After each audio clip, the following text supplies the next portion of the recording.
So, if you work from home, you know the daily struggle of picking an outfit. I personally am recording podcasts all day, answering emails, running kids around, and then suddenly I have to leave the house and be seen by other adults. And, well, listen, that's where Quince has completely saved me.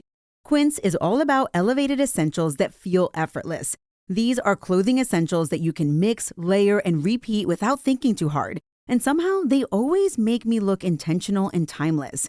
I've been wearing these European linen pants from Quince nonstop lately, and they are kind of the MVP of my wardrobe, really. They're insanely comfortable, like sit at your desk all day comfortable, but they look so polished. I can record from home, volunteer at the kids' book fair, run errands, or grab coffee, and I still look put together. There's no outfit change required. That's what I love about Quince. They have the wardrobe staples that actually last. Things like 100% organic cotton sweaters, premium denim with stretch that doesn't dig in, and luxe cotton cashmere blends that are perfect when the weather just can't make up its mind. Am I right? These are not the one-season pieces. These are everyday go-tos. And the quality of Quince products are legitimate. Quince uses high-end materials like 100% European linen and organic cotton, and you can feel it, the stitching, the fit, the fabric. Even better, Quince works directly with safe, ethical factories and cuts out the middleman. So you're not paying for brand name markups, just really well-made clothing at a fair price. And honestly, my Quince pieces have become staples in my daily rotation, especially on days when I need to look like I have my life together, even if I'm really just running on little to no sleep and pure chaos. So if you've been looking to add oomph to your closet, refresh your wardrobe today with Quince. Visit quince.com/militarymama for free shipping on your order and 365-day returns. Now available in Canada too. That's Quince, QUINCE.com/militarymama to get free shipping and 365-day returns. Quince.com/militarymama. Adobe Acrobat Studio, your team's home base. Collaborate within a shared PDF space. You've got your docs, your plans, your specs, and then invite the crew to build what's next. They talk up the teamwork. Here's an updated render. They think that this design could be a contender. And when somebody wonders what's the next step, AI helps you finish the rest. Bolts are tight, now your plan's refined. Run a smoother business when you're all aligned. Do that with Acrobat. Learn more at adobe.com/do-that-with-Acrobat. Welcome back, True Crime Army. I am your host, Margot, and this is Military Murder, a show where I focus on crimes committed by or against military members and veterans, all with one goal in mind, to remind us to remain vigilant always. And today, I want to ask you for your help. Today's case involves an unsolved murder of one of our own veteran brothers, and I want you to share this episode, because unsolved cases typically get solved when someone shakes enough information loose, and this case is ripe for solving. I became aware of Dominic Marino's case when his story was recently featured in a military.com article written by Kevin Damask. Dominic Marino was a United States Air Force veteran. He had deployed overseas and had been stationed in multiple countries, and his father worried every time he left that he would never return because he would be injured in combat. But after leaving the service and surviving, that fear lifted for Dominic's father. Except it was at home where Dominic should be safe that he would one day lose his life. And sadly, his case, 7 years old and counting, is still unsolved. Of course, this case caught my attention, and today I want to tell you about Dominic in the hope that his case will one day be solved. With that, let's get into it. Join me today as I tell you the tragic, unsolved case of Dominic Marino. Now, let's dig in. Military murder is an independent project and is not endorsed by the Department of Defense or any military component. The views expressed are those of the host. The content of this podcast is not meant to be legal or medical advice. Warning, this episode contains graphic details of murder and is not suitable for young listeners. Listener discretion is advised.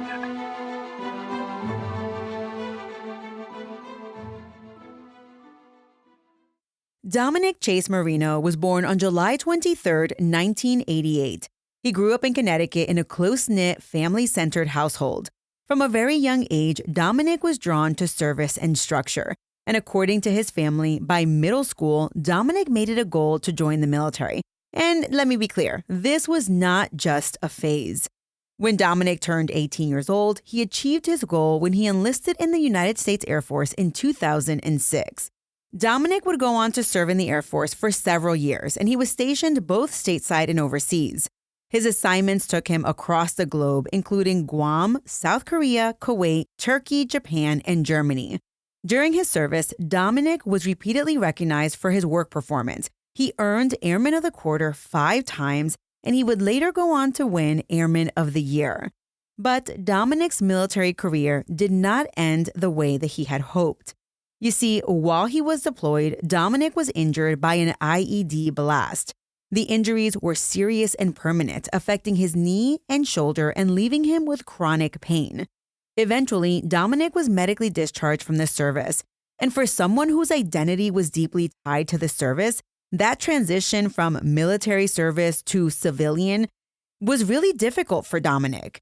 After his separation from the military, Dominic returned home to Connecticut and he moved into a house in East Hartford where he lived with his younger brother, Vincent. Now, his younger brother did go by Vinny and he was 2 years younger than Dominic. As many veterans who leave the service prematurely, not by choice, Dominic struggled with disappointment, but he tried to stay connected with the outside world. He volunteered his time at soup kitchens and even helped veterans at the VA hospital. And he was devoted to his family, especially his grandparents. Weekend meals with his grandparents were a given, and Dominic would never miss it. Dominic also had a beloved German Shepherd who he named Zoe, and it was a dog that he adored and walked daily. 30-year-old Dominic, while living with chronic pain, had a lot going for him. Sadly, though, his life would be tragically cut short. It was Sunday, November 18th, 2018, just around 5 p.m., when Vinny, Dominic's 28-year-old brother, returned home after spending the weekend away at his girlfriend's apartment. As Vinny approached the house on Suffolk Drive, he noticed that the front door was ajar. Not only was it a little bit open, it was damaged with clear signs of forced entry. Vinny was immediately concerned, but he walked inside to inspect. And inside the home, he found it extremely cold. I mean, it's November in Connecticut, and it felt like winter inside the house. And that was probably because the windows inside were open. On top of this, the house appeared like it had been ransacked. Drawers, cabinets, closets in full disarray, and the furniture, it had been moved. The home didn't just look burglarized, it looked searched. Vinny's eyes searched for his brother as he called out for Dominic. And then, as Vinny opened Dominic's bedroom door, there he was. Dominic was lying on the couch, wrists and ankles bound with duct tape. He was dead from a gunshot wound to the torso.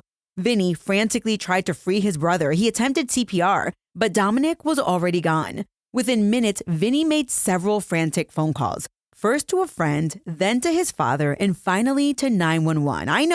I know, it's an odd order of calls, but that's what he did, and the calls all happened in quick succession within like 90 seconds of each other. Eventually, first responders arrived, but Dominic was pronounced dead at the scene. And it should come as no surprise that the ME would later rule Dominic's death as a homicide.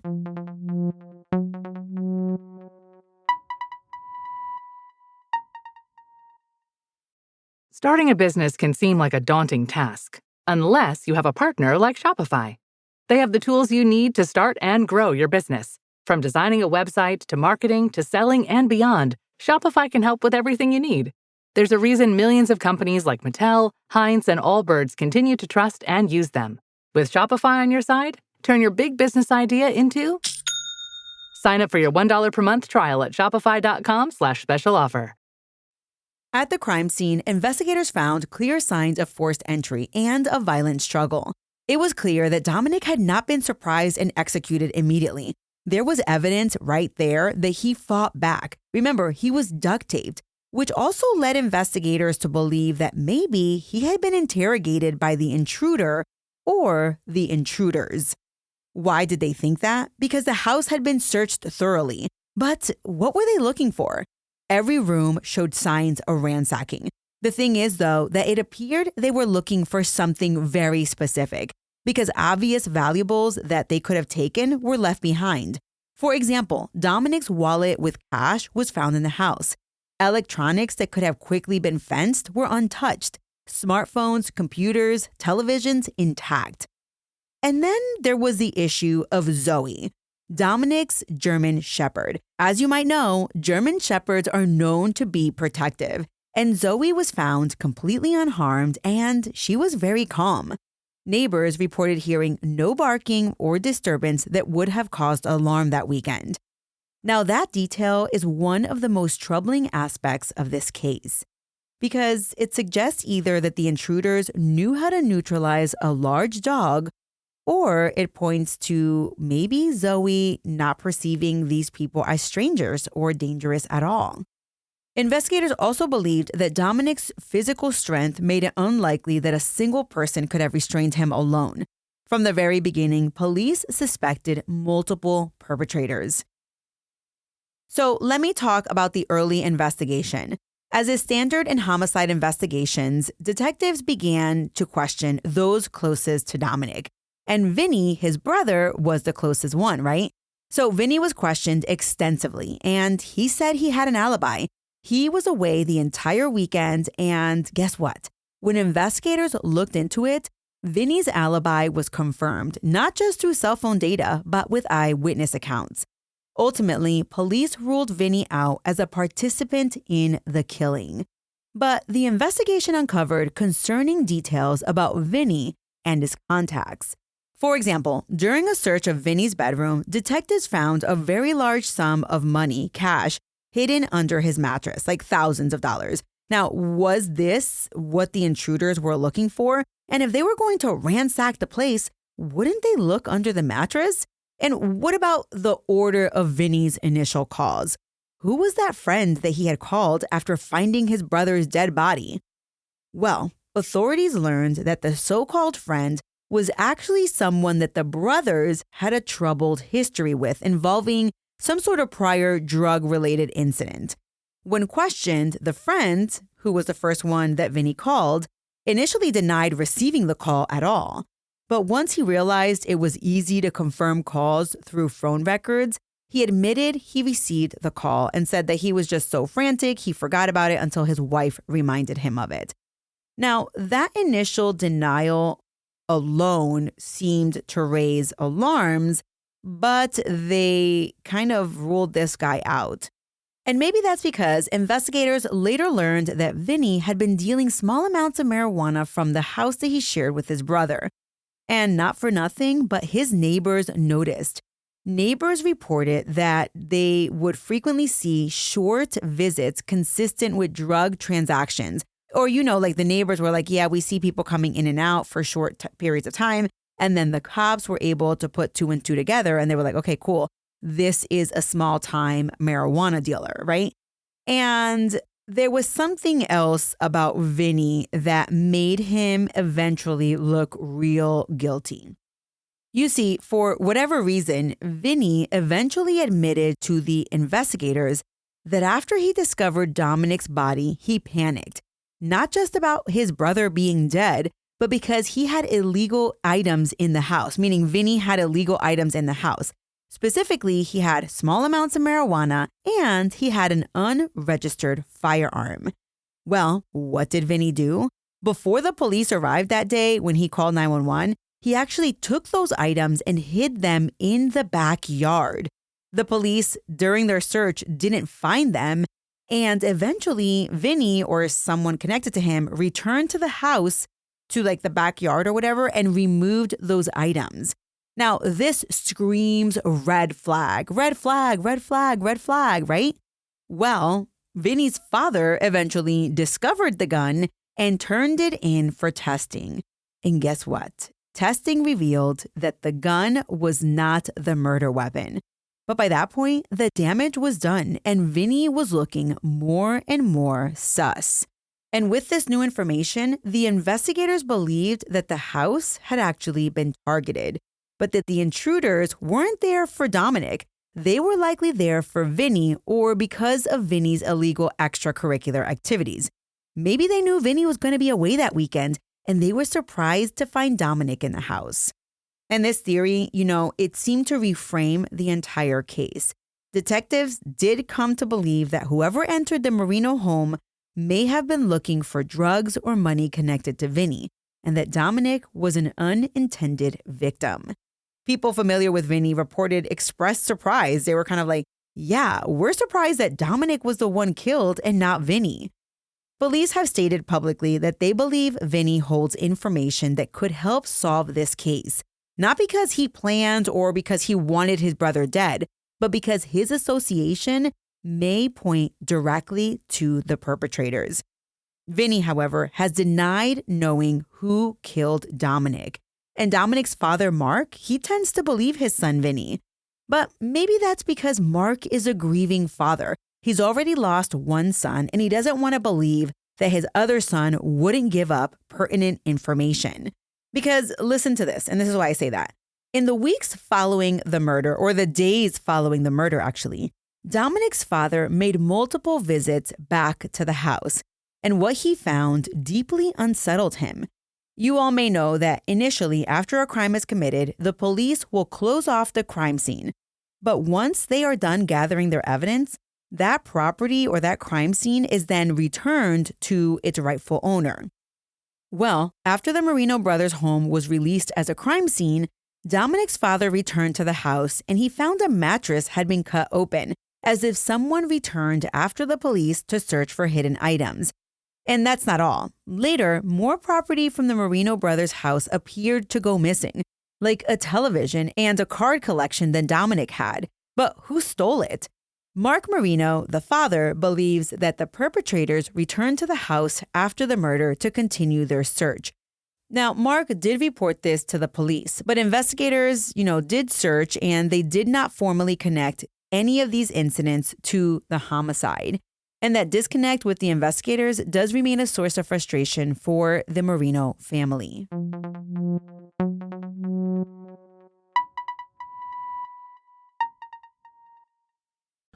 Hey, it's Sterling K. Brown from the Hulu original series Paradise. The next chapter begins as Xavier's search for his wife takes him above ground, and what he finds will change everything. It was never just about the bunker. Tune in and discover the truth lies outside. Paradise, the official podcast, is now streaming, and stream Paradise Season 2 on February 23rd on Hulu and Hulu on Disney+. TaxAct knows every small business owner has different tax filing needs. With TaxAct, you can file yourself with the help of an expert, or TaxAct can do it all for you. You're the boss, the head honcho, the top banana. And TaxAct is like your loyal, trusty tax aide, ready to pounce on any tax needs you might have. TaxAct is dying to pounce on some small business tax needs. TaxAct. Let's get them over with. Another source of frustration about this case is the exact timeline of Dominic's death and the fact that it is uncertain. You see, the brother, Vinny, left for the weekend, right? So he left on like Thursday or Friday or whatever.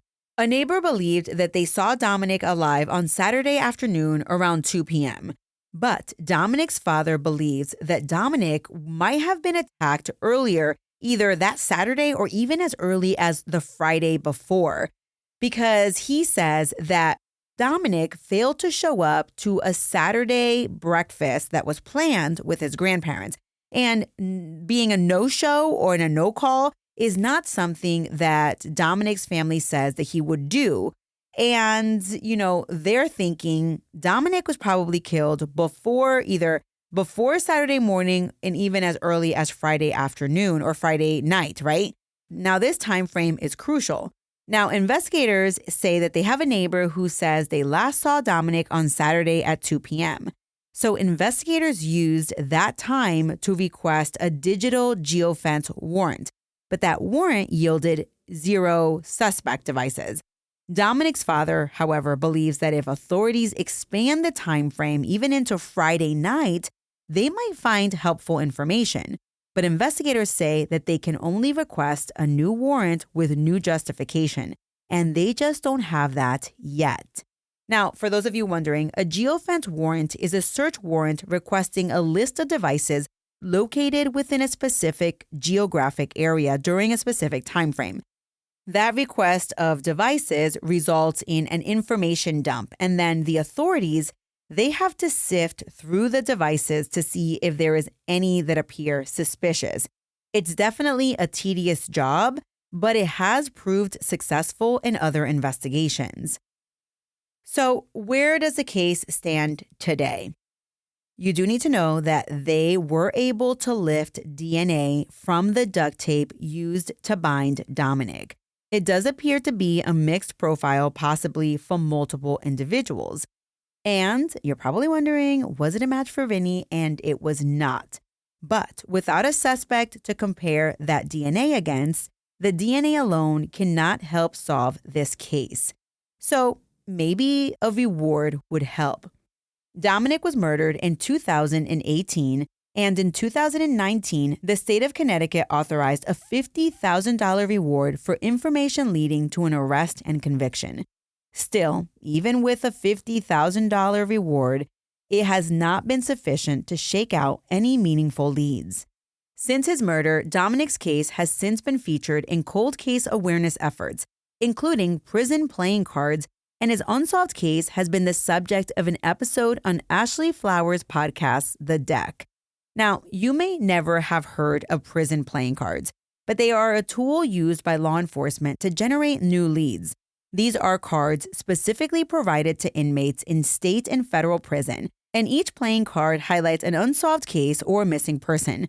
The thought process behind this is that investigators believe someone in prison may recognize a detail or a connection, or maybe they heard something through the grapevine. The strategy relies on the idea that information tends to circulate differently in prison, and that a case placed directly in front of inmates may spark a memory or a conversation that never reached police before. In several cases, these decks have led to new tips and renewed investigative momentum. And it's one more way to keep unsolved cases active and to remind everyone that someone is still looking for answers. But even with Dominic's placement on one of these cards, as of the release of this episode, which is February 2026, no arrests have been made in this case. So what theory or theories remain? The most supported theory of Dominic's unsolved case remains that his homicide was the result of a targeted home invasion linked to Vinny's drug activity. Random burglary just does not seem to fit the evidence, and there is no indication that Dominic was targeted for anything at all having to do with his military service. Whoever did this likely believed something valuable was hidden in that house and was willing to use violence to get it. So where does that leave us today? Well, someone out there knows something. Someone out there heard something. But still, years of fear, loyalty, and silence keeps them bound from reporting. But maybe the time to come forward is now. If you have any information related to the murder of Dominic Marino, you can reach out to the East Hartford Police Department, specifically Detective Frank Napolitano, at 860-291-7641. Or you can contact the Connecticut Cold Case Unit at 1-866-623-8058. A $50,000 reward remains available. Dominic Marino served his country. He survived war. He deserved to be safe at home.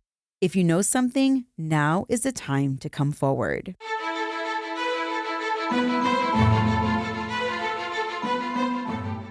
True Crime Army, thank you so much for listening today. And do me a favor, share this episode. You never really know. I'm hopeful that Dominic's case will one day be solved. My sources for this episode include an article written in military.com, as well as an episode on the Deck podcast featuring Dominic's case. I also relied on information found on the easthartford.gov and connecticut.gov websites, as well as reporting by foxnews.com. Military Murder is a Mama Margot production. The music was created by Tyops. Until next time, remember, you never really know what someone is capable of, so remain vigilant always. You have a fabulous week, and I'll keep digging to bring you another military murder story next time.